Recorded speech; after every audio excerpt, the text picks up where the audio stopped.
దేవుడు అన్నవాడు దేవుని బిడ్డలారా పాపం చేయడు. మనుషులం కాబట్టి మనము తప్పిపోతాం, అనేక విషయాల్లో తప్పిపోతాము, పాపం చేస్తాం. కాబట్టి దేవుడు అన్నవాడు మనలాగా పాపం చేసినప్పుడు దేవుడు ఎట్లయితాడు? దేవుడు అనరాదు కూడా. దేవుడు అంటే ప్రత్యేకంగా ఉండాలి. ప్రత్యేకించిన వాడు మనకు ఆయనకు ఆస్మాన్ తేడా ఉండాలి. దేవుడు అన్నప్పుడు మనలాగా వ్యభిచారము, మనుషుల్లాగా దొంగతనము, దొంగ బుద్ధులు, భార్యలు చేసుకుంటూ పిల్లలు కానుడు, ఇవన్నీ ఉన్నప్పుడు దేవుడు ఎట్లయితాడు?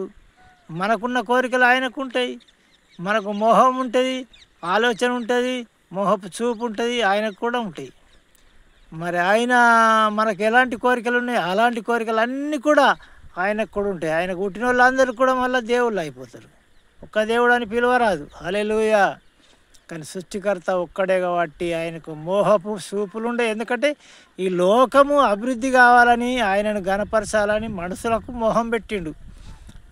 అంటే మీరు పిల్లల కానీ భూమిని నిండించుడి, అభివృద్ధి చేయుడి అని మనుషుల కొరకు ఆడమొగను తయారు చేసిండు, కానీ దేవుని కొరకు కాదు. మీరు బాగా ఆలోచించండి.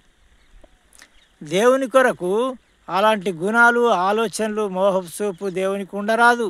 ఉండవి కూడా. తప్పు, అది బాగా పెద్ద తప్పు. మనుషులు అభివృద్ధి అయ్యి భూమిని ఎండిపోయి దేవుని ఘనపరచాలని ఆ మనుషులను ఆడమగను తయారు చేసిండు, కానీ దేవుని కొరకు కాదు అది. దేవుడు అన్నవాడు పాపం చేయడు, చేయించడు, పరిశుద్ధుడు, పాపం లేనివాడే దేవుడు. ఆ పరలోకం నుండి ఆ యొక్క దూత తిరగబడ్డప్పుడు త్రోసివేయబడ్డాడు. ఆ దూతనే సాతానుడుగా మారి ప్రజలందరినీ పాపం చేయిస్తున్నాడు, పాపానికి ఉషకొలుపుచున్నాడు, పాపానికి సపోర్ట్ చేస్తున్నాడు వాడు.